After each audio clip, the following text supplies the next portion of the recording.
So when Professor Jean Tirole and Jean-Jacques Lafont won the 2014 Nobel Memorial Prize in Economic Sciences for their work on regulation, many people pointed out to their huge influence on some of the issues that we are discussing today, and specifically regulation and two-sided markets. Therefore, we are thrilled and honored to have Professor Tirole with us here today to help us with these thorny issues even farther. Since winning the Nobel 2014, Professor Tirole's impact has broadened far outside academia with the 2016 publication of his book, Economics for the Common Good, now translated into several different languages, where he lays out an accessible vision of an economic analysis that is firmly connected to the needs of all members of the societies markets should serve. Today, Professor Tirole chairs the board of the Jean-Jacques Lafont Toulouse School of Economics Foundation and serves as the scientific director of the Institute for Industrial Economics. He is also a visiting professor at MIT, holds affiliation with the Institut de France and the School for Advanced Studies in the Social Sciences, and is the co-founder of the Institute for Advanced Study in Toulouse. Please join me in giving warm welcome to Professor Jean Tirole.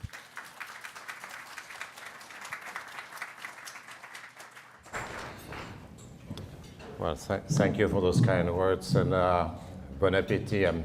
I have to use French to prepare you for this talk. So I'm going to touch on some of the issues that we discussed over the last 2 days. But first of all, I would like to say how honored I am to be here at this conference. It's very exciting. There are lots of new things, but of course, as you all know, lots of things have been in the past like this. Anytime you have any technological change, that's going to affect consumers, and of course with lower prices and better products, but also with some dangerous consequences sometimes. We see it with privacy or with selection in insurance or maybe unregulated crowd-lending platform. That's going to affect firms, of course. There will be some disruption of the incumbent's position, and there is no overstating the importance of competition. If you think about Uber, for example, or Lyft, the innovation is incredibly minor. Everything existed, basically. And nonetheless, none of the monopolists had done it. And that really shows how important competition is. And of course, the workers, also, we're not going to talk about them today, they see a lot of job destruction and creation. So it's an entirely new world, I would say, nonetheless. And I'm going to focus on competition policy and consumer protection. And we should not forget that for fiscal and labor policy and others, it's also very important. Many people in the last 2 days have said, they are national monopolies. It's a winner-take-all scenario, and therefore we have widespread market power. I completely agree, of course. We have direct externalities. I'm on Facebook because you're on Facebook. Indirect externalities, if we can get better apps, for example, because we are on the same network. To conquer this monopoly position, of course, firms are willing to need a deep pocket because a long purse, because you may be losing money for a long time in order to be able to be the monopolist. In terms of what we should be doing, competition policy and consumer protection, I think, are the main game in town, and I will try to argue that. But we also must help the policymakers, we economists, to adapt them to the context, and there are a number of new things I would like to mention. Now, those are natural monopolies. So the first thought that comes to your mind is, why don't we regulate them as public utilities? They are big monopolies.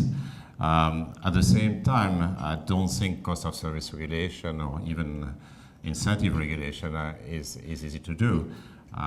Those are very high fixed cost industries, just like the standard utilities. But and actually even more so because their marginal cost very often is close to zero. But there is a question about the rate of return you want to regulate, just like for drugs. The probability of winning the contest is actually often small. So it's not only how much money they make, but you have to take into account the probabilities that they become a monopolist, and we have no information about that. And there are lots of measurement issues, as we know, because they are global companies, and with what we observe about transfer pricing, of course, and IP management, it's very hard actually to measure their profits. So you will have to do it at the world level. Another thing you could do, which has been mentioned, is structural policies, breakups. I don't know, honestly. I'm somewhat suspicious of that because we are no longer at the times of AT&T or say an electricity system, or a railroad system. You have the infrastructure, the transmission grid, whatever, which is a natural monopoly. You just get it away, and so on. Now those technologies evolve very fast, and breaking up a company is actually very slow. Also, they work with common inputs like data. So I think if we want to make a case for a breakup policy, why not? But we have to dig deeper into it because those are not, it's not a railroad company.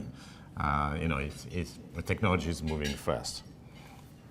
So here's what I'm going to talk about. We are going to completely ignore very important issues, the fiscal issues, labor policies, political leverage, which we have been discussing, and focus on challenges for antitrust, dealing with data, and I'll try to supply an economic analysis, and rethinking regulation. The common thread of the talk will be, well, probably we should err on the side of protecting competition. There is always type 1 and type 2 errors, but probably that's what we should be doing. We should reinforce consumer protection, especially in the US, I must say. And for that, all that, we need to rethink the regulatory toolbox and think about new regulatory processes. Okay, so let's start with challenges for antitrust, I should say challenges for competition policy. I told you we have natural monopolies, and it's going to keep being the case. And the conventional wisdom in economics is that monopolies are okay, in quotes, as long as innovative firms enter, because potential competition may actually keep incumbents on their toes. They have to innovate, they have to lower price to build a bigger install base to deter entry, precisely to deter entry, actually. But that may be good for the consumer. Now, this is theory. In practice, there are also good reasons. Actually, a number of people in this room have worked on that, for why competition for the market doesn't always operate. It must be the case for that to happen is that efficient rivals must be able to enter, and also when they're able to enter, that they actually enter. Those are two different points. Let me just notice that entry usually is on a niche segment. So, if you think about Google and Amazon, they enter in a very, very small segment. And they were good at that, and then they expanded. They expanded their product line. They expanded maybe to compete with other segments and be dominant in those segments. And you have to protect niche entry. I mean, you're not going to have another Google entering like that. It's just impossible. It's too risky, and you don't have the money to do it, and you cannot deliver everything at the same time. So you enter in a particular segment, and then you expand. So we have to protect niche entry, and we have to be worried about bundling. We have to be worried about loyalty rebates, about predation as a barrier to this niche entry. So, you have to ensure fair access, basically. And in a sense, we are back to the essential facility doctrine, the old doctrine. So there's been a number of alleged behavior. I don't know. I haven't worked on those cases, so I can. I'm not taking a stance. But the kind of things that people and we should be worried about is preferences for our own services, predation, or deterrence of multi-homing. The fact that you might actually connect to multiple platforms, and that's an important thing. It's not easy to do, but in terms of what competition policy should do is actually also worry about protecting niche entry. As I told you, it's not because you can enter that you will enter, and a topic which was discussed a lot in the last 2 days was actually the fact that you could have entry for buyouts, and actually it's very profitable to enter in the dominant firm segment so that you are purchased later on. And it's a completely inefficient entry, and we should be worrying about that, okay? We want basically entry to occur in complementary segments more, or you try to, or else you try to compete with the incumbent, but then you don't sell your firm to the incumbent. That has been discussed here. I think it's always hard to know because technology is moving fast. So what is potential competition? We don't quite know. But again, there is type 1 and type 2 error, and if you don't know, I think the wise thing to do is actually not to let the merger operate. I understand also that selling to a firm is one of the 2 ways to exit for a venture capitalist, right? And the other one is an IPO. And you cut one of those routes, but so what? There is a type 1 and type 2 error, and we have to pay attention to that. Let me mention a topic. I'm not sure it has been discussed very much here, but I don't know how you want to call it because there are 6 or 7 names in the literature. Usually it's called MFNs, most favored nation clause. Sometimes the parity clause and many other things, which is one of the most clever strategies I've ever encountered. And people don't get it somehow because it looks so good for the consumer. So we are going to look at the case of a must-join platform, which is a platform which is a bottleneck for access to unique customers. And this must-join platform in general can impose fees, terms, and conditions on merchants or apps or whatever which are very strong. And actually, one of the most clever strategies in business is actually you can tax your own competitors, right? You can tax your rival. You can tax the consumers who are not using your services. It's kind of unique from that point of view. So let me give you an example. So let's assume you have Booking.com, and you have access to basically on your website to most or all hotels, and you have required from those hotels to get the best possible price. So the hotel promises not to charge a lower price when you're on its website or when going through Expedia or whatever. So you have a most favored nation clause. And for the customers, it looks great because you have all hotels on bookings, you get the best price, and you have absolutely no incentive to look elsewhere, right? It's a fantastic deal. And it's easy to make a case. It's great for the consumer. You get access to all hotels at the best possible price. It's wonderful. Except that the Bookings.com can go and see the merchant and say, if you want to have access to those unique customers, you won't get access to them anywhere else. You have to pay whatever the number is, 25% of the hotel room price. Now, that's one thing. The merchant, because of the MFN, has to pass through this extra cost, the 20 or 25%, has to pass through the extra cost onto the users. But not only its own users, the users of Booking, but also the users of Expedia or the users who actually go directly to the website of the hotel. So the pass-through, and here actually it's not related to size. That's an interesting thing from the point of view of antitrust, is that actually if you have 80% market share, then 80% of the merchant fee will be passed through to your own customers.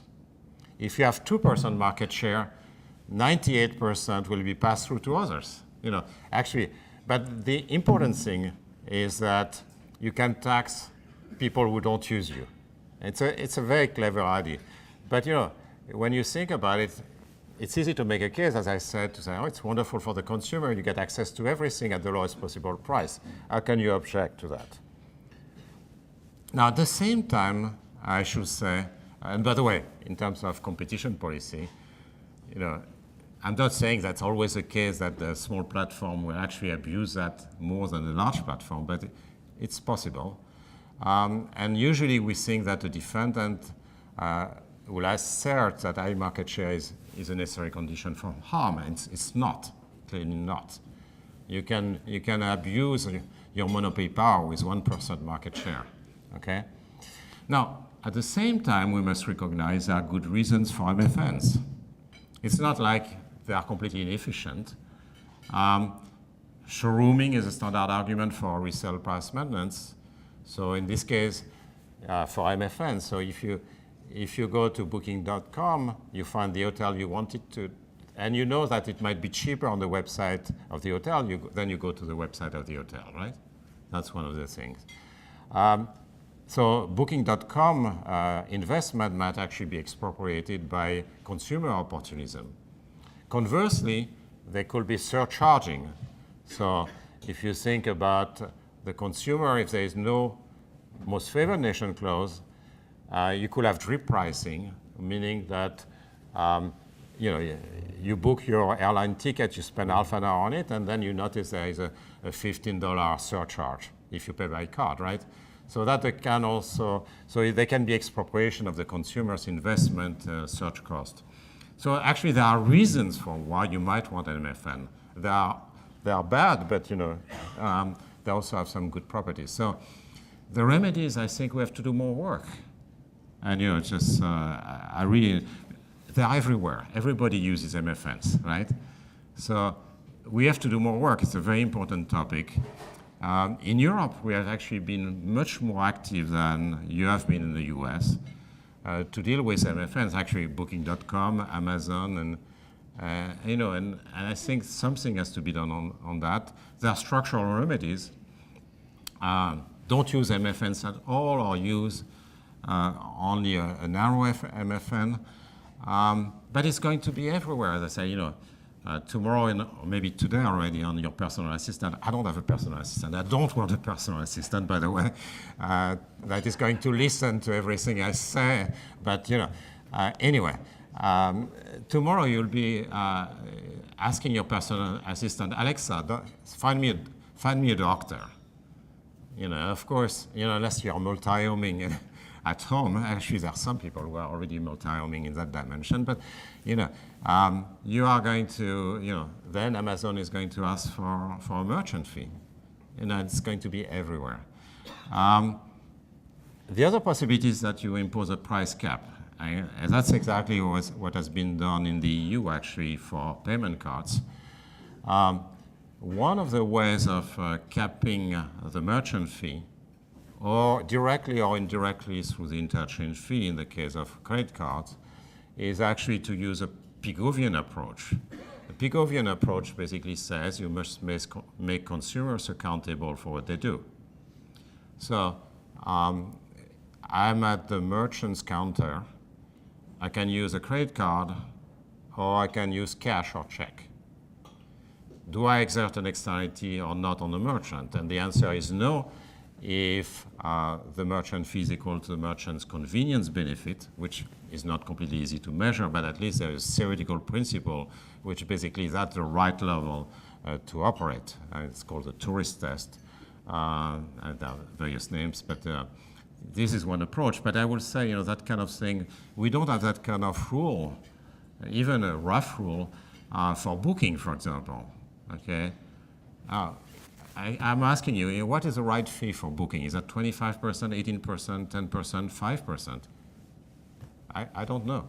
That's the kind of thing we have to work on. We have to help the competition policy, the competition authorities to deal with that. There are lots of new issues that are showing up nowadays. I don't want to spend too much time on that because I want to talk about data. And there's been a lot of discussion about data in this conference. But One of the issues that come in is algorithmic pricing, with the assumption that with algorithm, we are going to collude much more than before, which of course raises an issue. I mean, tacit collusion, I mean.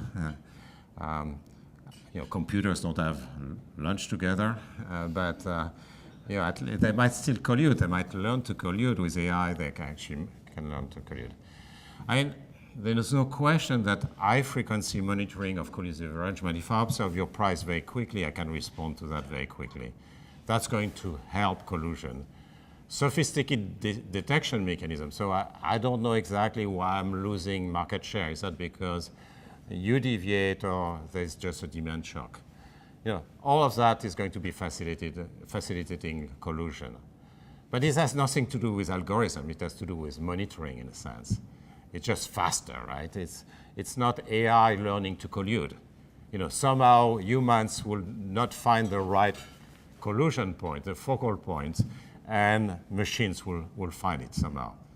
Okay, you might have your doubts about that, but that's the claim which is made sometimes.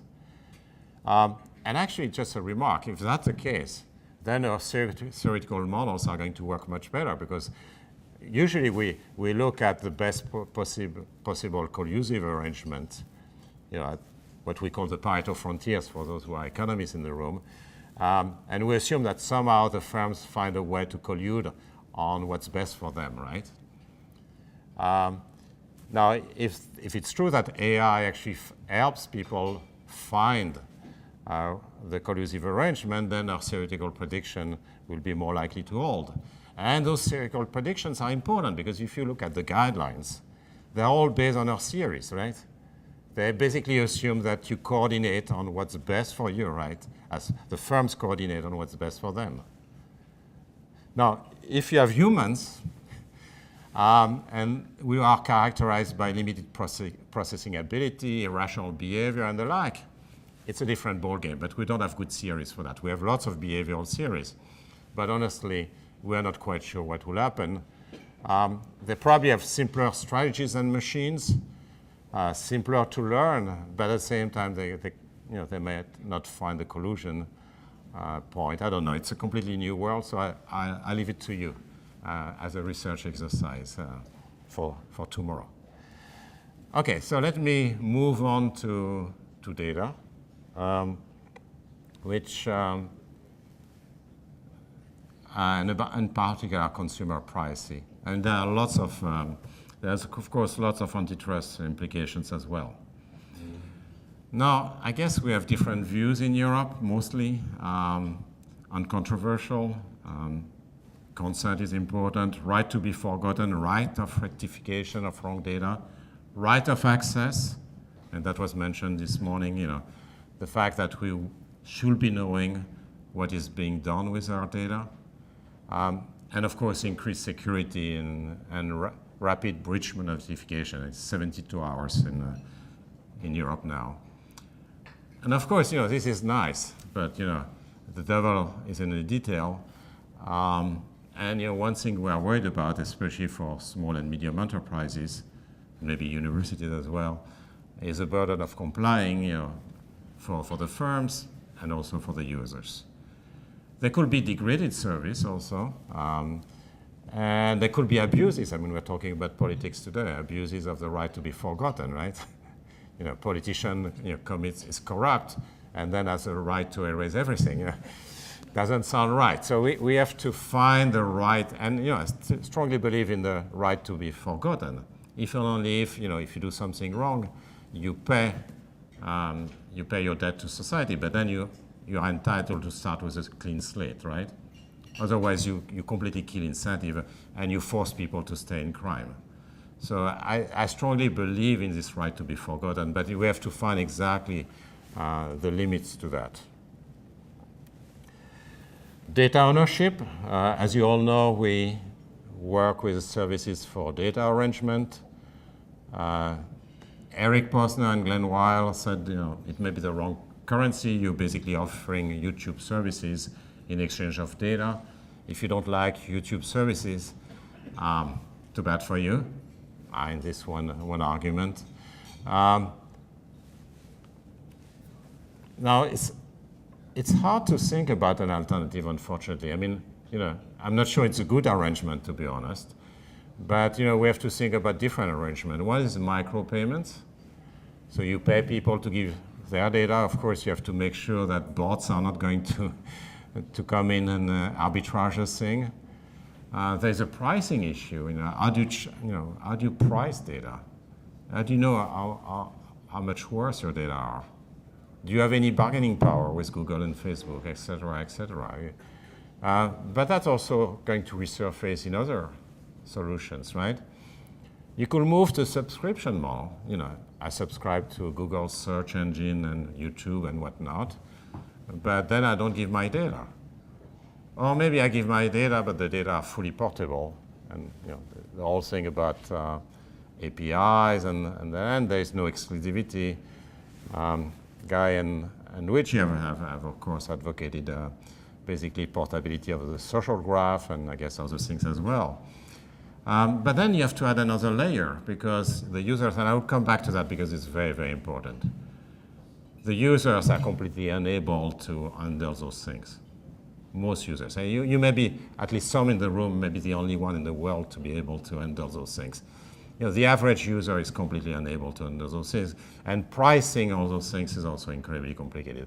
So you need a trusted intermediary, but of course you add another platform in the middle of everything. And it's not that easy. I mean, on both sides, actually, you want to guarantee the quality of data to the data users, and you want to extract the value of the data for the people who are selling the data. So being an economist, I have to think about what is a market failure, what are the externalities, and so on and so forth. The economics literature has talked a lot about price discrimination. It's relevant, but less so for competition policy. We know that price discrimination in general is pretty ambiguous in terms of welfare effects. We know that data actually can do good for the consumer. Targeted ads is a good thing, I think, on average. I mean, not always, but by and large, it's a good thing. At the same time, you can have surplus extraction. You know the consumer perfectly, and you start knowing the willingness to pay for an item, and then of course, you extract the consumer surplus, which is okay, but not great. So I would say in general, we just don't completely know. It's very important for the business model, but it's maybe not that important for competition policy. Now, you have to think about externalities. So you have externalities of platforms on consumers. We know them, too much leakage toward complementers, either organized willingly by the platform, and I'm not going to mention any firm here, or insufficient investment in security, which is probably even more widespread. And it might be undesirable. I mean, you have all kinds of people you don't want this information to go to, especially if that's information about divisive issues. So, we have different views on things. Or if we want to exercise our right to be forgotten, at some point we need to start with a clean slate. That's for complementers. There might be too much sharing with complementers. With rivals, of course, there could be too little sharing, and we discuss APIs to share this morning. But the thing I will discuss more later on will be the issue of consent. There are also, by the way, some degradation, some externalities among consumers. So JP, with co-authors, has a recent paper, where he notices that even if you refuse consent, and that was already mentioned this morning, actually, even if you refuse to give consent, actually, people may have data on you just because you are part of a social network. And people write on you, post pictures of you, they tell you about your preferences, and so on and so forth. That social media is automatically going to supply data on yourself. And one of the interesting results they show is actually that this may lead a platform to go for the data and, say, ad financing paradigm as opposed to the pure content pricing paradigm. Simply because if you have negative externalities among the users. So I'm giving information about you that you will not want me to give. Then data collection is going to lower the reservation utility of, sorry, I'm using economic jargon, is going to lower the resistance of users to give consent because the information is already on the web anyway. So that's the story of that paper, and I refer you to that paper if you are interested. But, of course, consumers also exert negative externality on the platforms. It's a game between the platforms and the consumers. Maybe for good reasons, by the way, but they may use costly avoidance strategies, ad blocks. They may try to, not to give information. They may change their computer, for example, so that they don't see their price increase. They may refuse to participate in social platforms and so on and so forth, so that the data is not disseminated.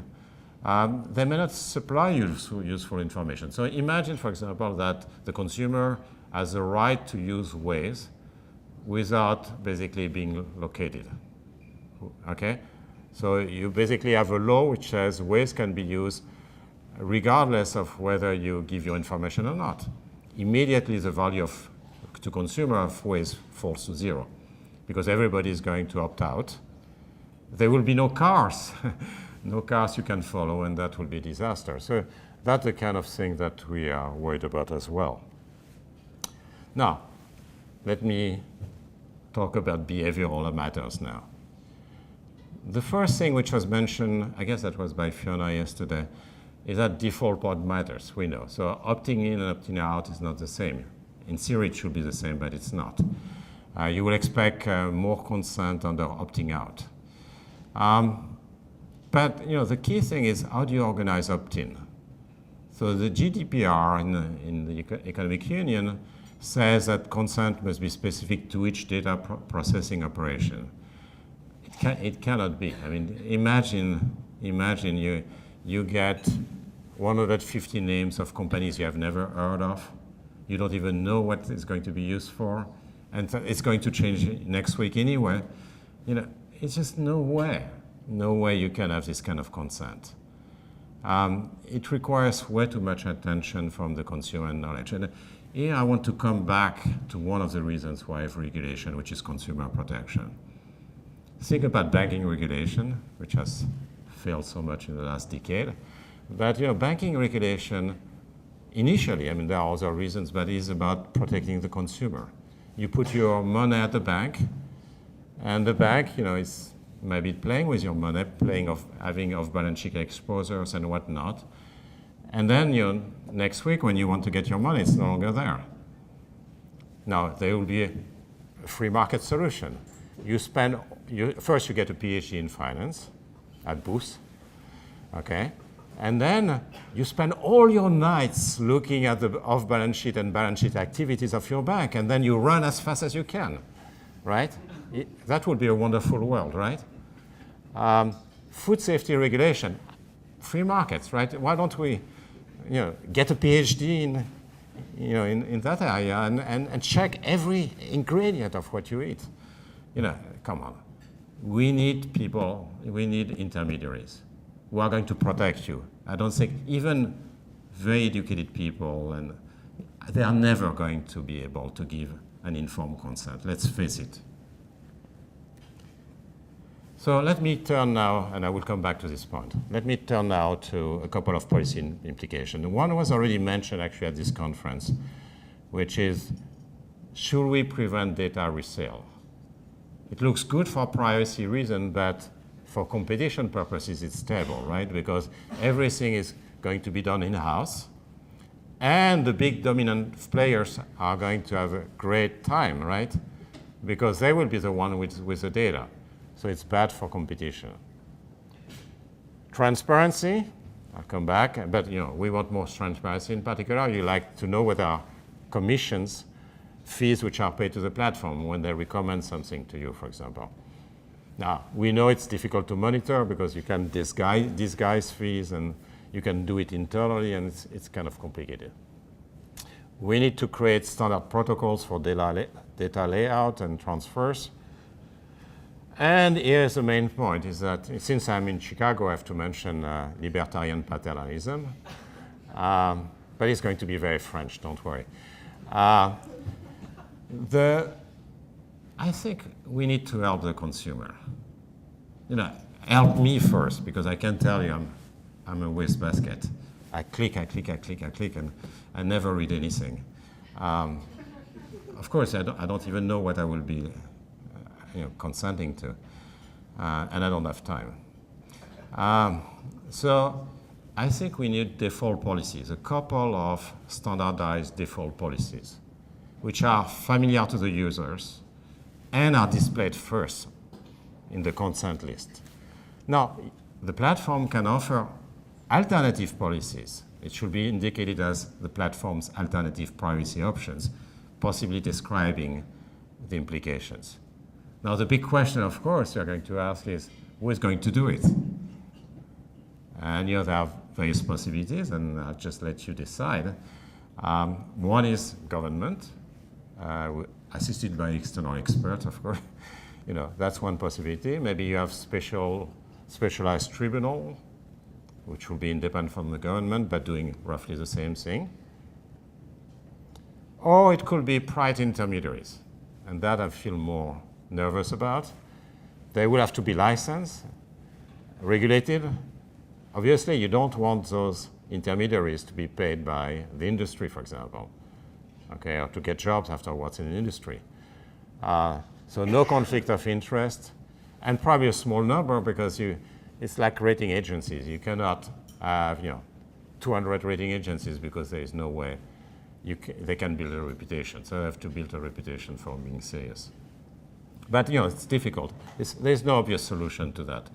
But I strongly feel that we have to do something to help the consumer, and self-regulation is going nowhere. Okay. There are lots of design issues, and I just offer them to you for discussion. I don't have the answer. You have to realize that sometimes data transmission has little impact, because anyway, your data are somewhere else. So how do you deal with that? So what is the consequence for the consumer? If those data are elsewhere anyway, the marginal cost is actually quite small. And then there is a question about the assessment of data versus no data, or various forms of consents. So you can go to ways with a subscription, or ways without subscription but data collection. And there will be a price difference. Well, I guess that you are going to leave to the consumers. I mean, you cannot decide for the consumer. Okay, let me conclude by rethinking a little bit the regulatory approach, and talk a little bit about Europe versus the US. Now, I think the classical approach is a little bit in trouble for the new economy. I don't believe in self-regulation, because mostly it's self-serving. Competition policy, I do believe in it, but it's slow, it's often too late. And utility regulation is mostly infeasible here, and can also be captured, of course. So I think we should find new models for regulation. And I'm not the best person to discuss that. I'm looking forward to your input, but somehow some more interactive process, which already exists in some areas, like for hearings, for example. But where the industry proposes solutions and the competition authority reacts through business review letters, evolving guidelines, because we're going to get it wrong the first time. So the guidelines have to change over time with experience. So basically, it's this back and forth process, which is going to minimize legal uncertainty, elicit the industry's information, because after all, the industry has the information, and is going to make regulation adaptive. Does it exist?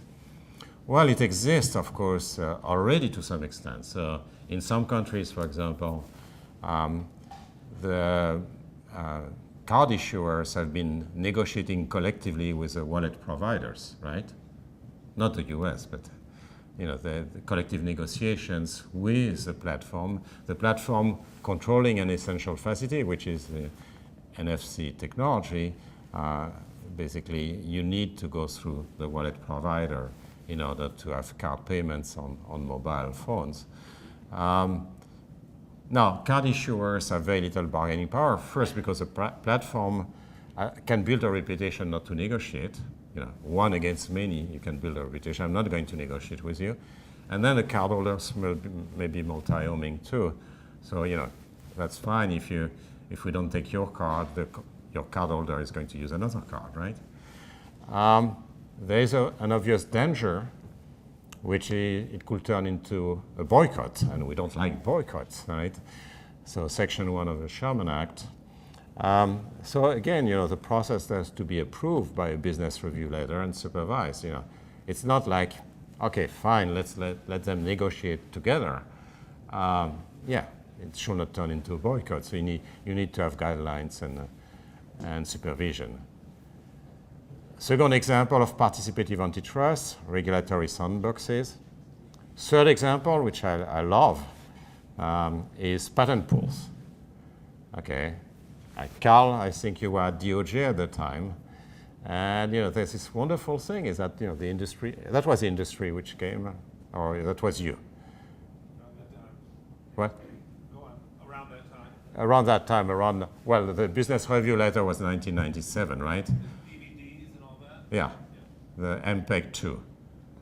So, the thing is that you have some interaction between the industry and the regulator. In that case, that was DOJ, and to try to solve the patent ticket. It's a great invention, but the DOJ then said, okay, that's good, but you have to do this, and that evolved over time. And I think it's a great example of this kind of regulation which is reactive to ideas when they are good, proposed by the industry, right? And perhaps we can have that with data policies as well, and that's what I wish to happen. A word about EU versus US and China. I don't know if there is a coincidence. I don't want to draw a regression on one data point or two data points, but it turns out that the 7 biggest market caps in the world are two-sided platforms, and they are all in the US and China. Surprise, surprise, the policies are very different in those countries compared to what it is in Europe. So you might go either way, actually. You might say, we're going to beat on those American firms, or the converse story is that the US is protecting its own firms and it's captured by its own firms, whatever. Well, we don't want this kind of story to happen. We want to have decent reasoning and try to know what we should be in terms of regulation. But I just want to say the mindset is very, very different in Europe compared to what it is, not at this conference, I must say, but in the US in general and in China as well. And I think the Big Five, for example, they should get out ahead of the issue for their own sake, actually. Otherwise, you are going to have legal fragmentation. It's going to be kind of complicated. And anyway, at some point in the US, there will be more regulation. So I think the Big Five actually should anticipate this and actually get out ahead of the issue. In 5 days from now, there will be a new regulation in Europe. No, don't ask me to tell you what it is, because I have no inside information. But my guess is that there will be a push for greater transparency, and with pretty, basically giving you principles, what you have to do. So maybe you'll be allowed to discriminate in some way. Leave that to the competition policy authorities. You might be able to exclude users, delete sellers, or have preferred partner programs. But at least you should have broad principles to enhance predictability. So basically, you have to understand why you are excluded, right? So that there's not third-degree discrimination. I'm sorry. There are general rules which are being used. And with some kind of 3-tier redress process, some internal committee within the firm, outside mediation if that fails, a court. Okay? And this is the kind of thing that may happen, I don't know. I mean, just look at your mobile phone in 5 days from now to see what happens in Europe. But we are moving in Europe, and that's something I want to say, is that it's an area where we're moving faster than the US. And I think you can criticize particular rule, but the spirit of it is, I think, is better in Europe. Okay? So I want mostly to share and discuss with you. That I think that would be much more interesting. But again, there are big changes for antitrust. I mean, we know that there are things that don't change, like network externalities and the impact on natural monopolies and the like, but there are new primes. MFNs are not new, but they are becoming totally ubiquitous with the digital economy. Algorithmic pricing is another, and you can find other things. Data, I think the government should assume its responsibilities, create default options, should intervene. Okay, again, consumers just cannot do it. I just don't see it happening.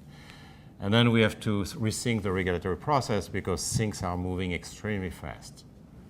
And we have to make regulation agile and reactive to what's happening, and also listen to the industry.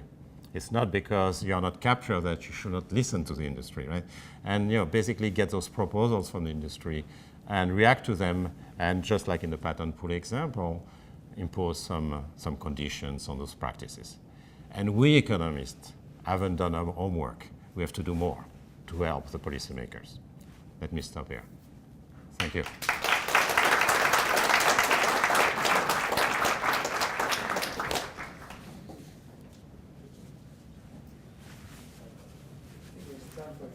Sure. Hi, my name is Tim Wu from Columbia University. I want to push you to think more about, or you were talking about doing more homework on something you brushed over relatively early in your presentation, but I think has a lot of relevance to almost all the goals you want, which are structural remedies. Now, I think you sort of said that structural remedies are, out of date, or it's not AT&T anymore, or something like that. But when you think about a lot of what you're trying to suggest, maybe the entry of new market, just take the idea of trying to facilitate entry in dominated or monopolized markets, or the idea of quality competition, better privacy protections, alternatives, subscription model alternatives. I think if you look at the long course of history since the antitrust laws, the only time you've really seen, the few times you've really seen effective market entry is after big breakups. Sometimes I work with behavioral remedies, but behavioral remedies often lead to no real ability to increase the market entry. So if you really do care about market entry, which I think you do, and you take the premise that the larger your monopoly profit, the more you can invest in barriers to entry, I think you should think more about structural remedies as part of this story. Well, I'd love to be convinced of that. So, I think that I want to add, think about the Instagram, take the Instagram Facebook merger. So if, as an example, so if you imagine that the agency has been more serious about that and structurally blocked it, I think you'd have a lot less of some of the privacy problems you're talking. I don't think it would be a cure-all, but you could see Instagram positioning itself slightly differently from Facebook on a number of these issues, the same way Lyft kind of positions itself differently than Uber, and try and have a different way of getting headway into some of these practices, as opposed to facing one monopolist who can just sort of hold the line. But I think there's a difference between entry for buyout, which is the Instagram case. I don't know. Probably they didn't plan it from the start, but that in the end, that's what they did. They enter for buyout. And that's one thing, to err on the side of caution and say, no, let's prohibit this merger. It looks suspicious somehow. I may be wrong. There's type 1, type 2 error, but if I suppress competition, probably we should prohibit the merger just in case. Bringing up a monopolies is harder because you have to define the different segments, right? And those segments evolve very quickly over time. So again, you can take the railroad tracks and station away from the railroad operator. You can take the transmission grid away from the generators, and so on and so forth. Or the baby bells from AT&T. That's easy. I mean, it still takes 3 or 4 years, but that's relatively easy because it's a technology that hasn't changed for 100 years. When you have a technology where the monopoly segment is moving around all the time, it's harder, I think. But if you can, I think you're overestimating. I mean, imagine Google. If Europe was more structurally oriented, they'd just cut off. They do a regional breakup and make a Google Europe or something like that. I mean, it's not. You don't only have to do things vertically. You can do things regionally as well, and that would create more global competition. I'm just saying. I think you're overstating the impossibility, and I think you should look at the history. So, but what will you do with the data, and the patents and the data? I mean, what will you do if you break up between Google Europe and Google the US, for example? What do you do? It's not that easy, right? It's not that hard either. Okay. I mean, the consequences are what you're looking for, is what I'm going to say. So I wanted to make really 2 observations, one generally about the talk and juxtaposing it about much of the discussion the last 2 days, and then take a particular one. You had the devil in the details phrase, which partly relates to the last exchange, and maybe because I'm more of that type of personality or something, whether the devil or the details or both.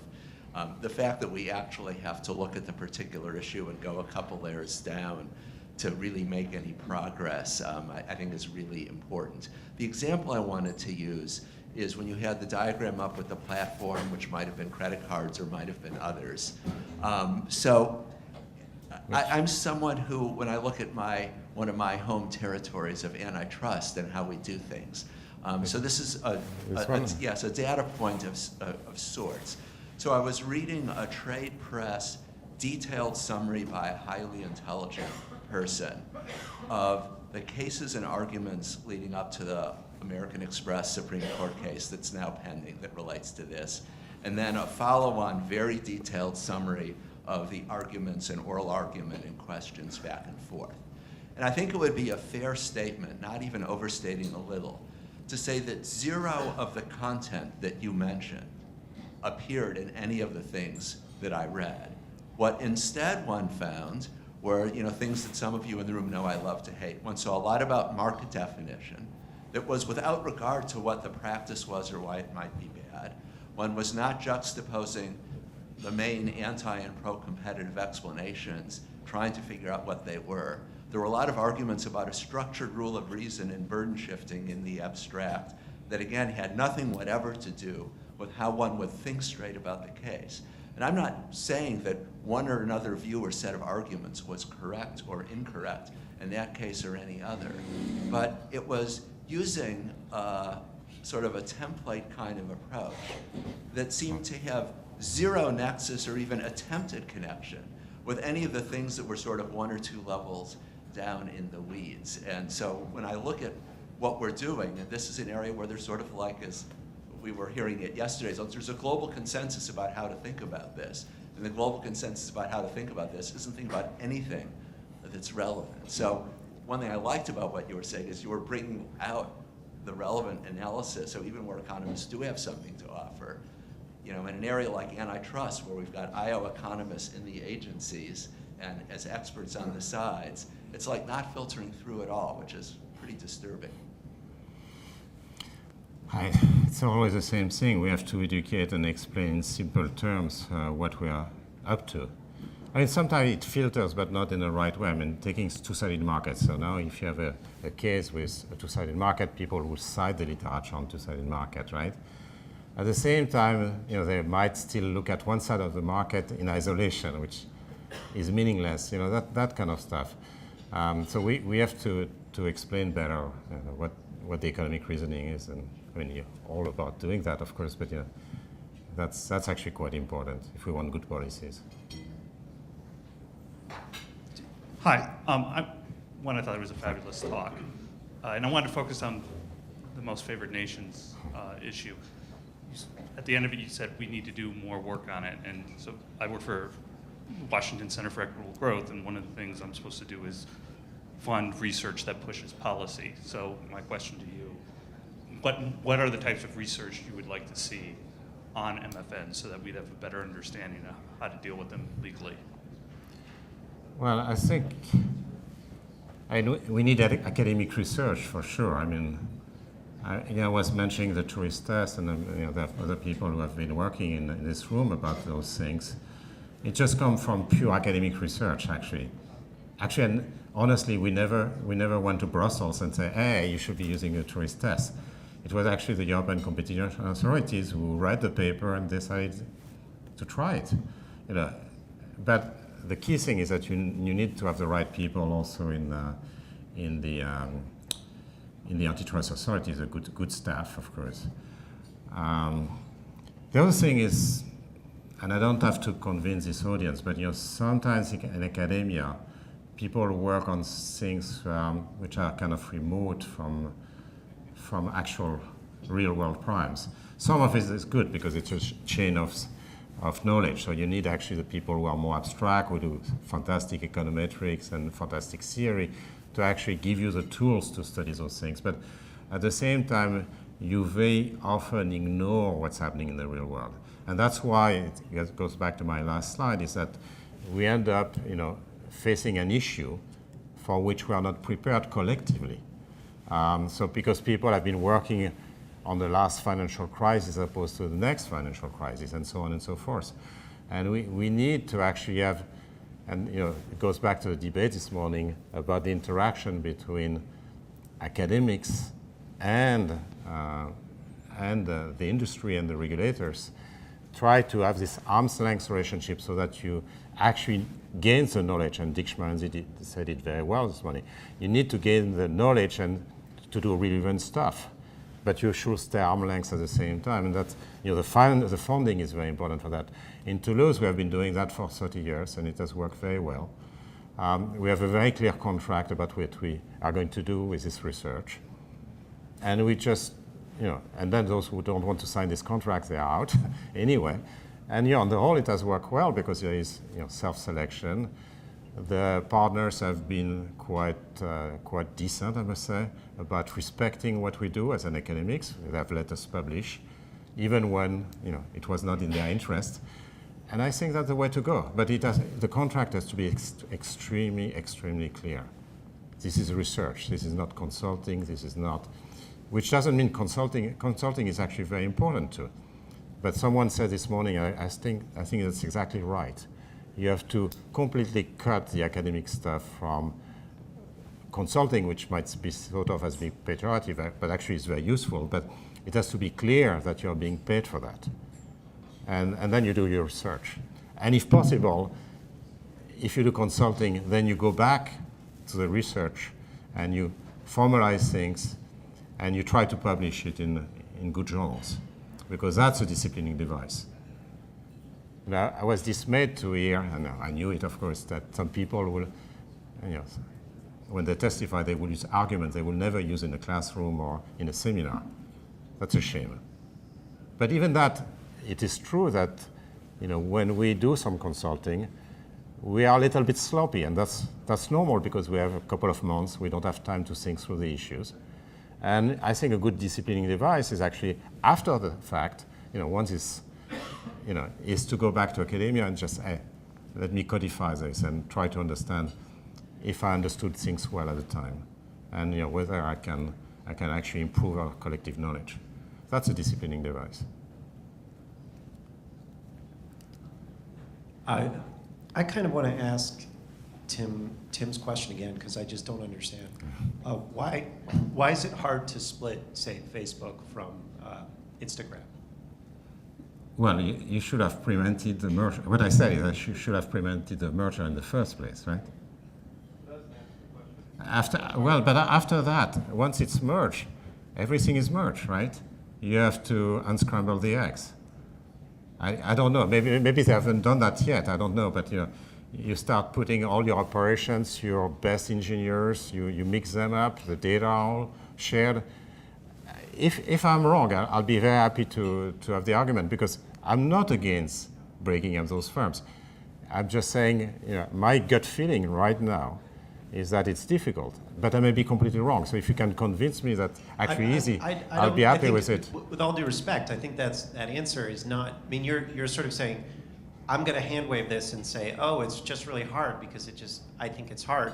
But then you're like, well, government regulators can clearly write privacy policies for every single, network out there, and just sort of your gut reaction is that that's doable. So I think there's a latent bias here. I disagree.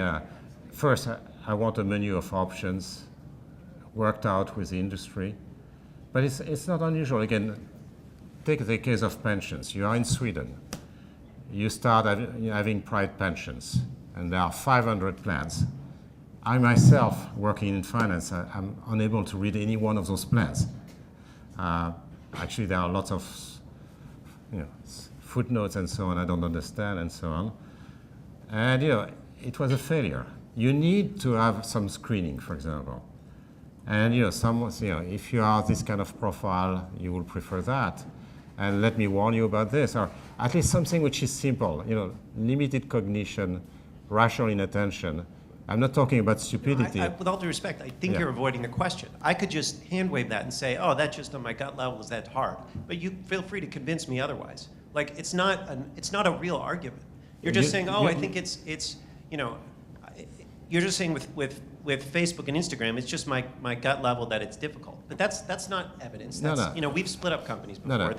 I don't understand. Why is it hard? Because why are you putting the default? Say defaults matter. Why are you putting the default? I agree. On, let's put it like we this. can't do it. It's hard. If you come up with a way of breaking up Google and the details, maybe I will agree with you. I don't know. I just want to see the details. That's the only thing. I'm not an expert. My guess, and it's a guess, that it's harder than it used to be in the past because the technology is moving fast. There are a lot of shared services and the like.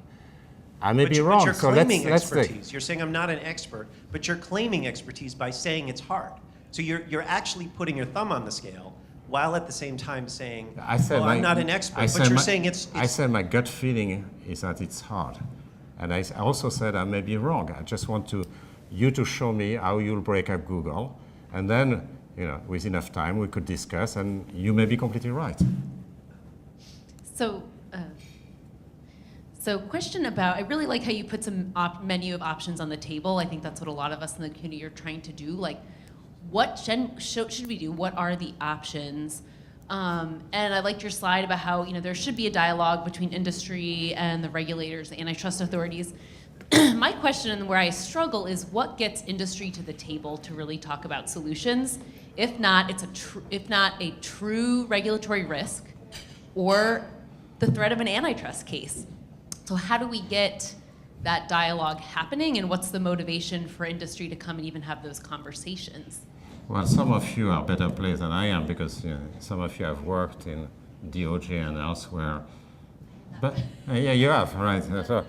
So in the end, people, just like if you do a hearing, for example, you ask for the opinion or white paper or something like that, you ask for the opinion of the industry. You can do the same, and and then if it's a good idea, well, you say, I take it. But here is a covenant. Here is, I'm going to limit that.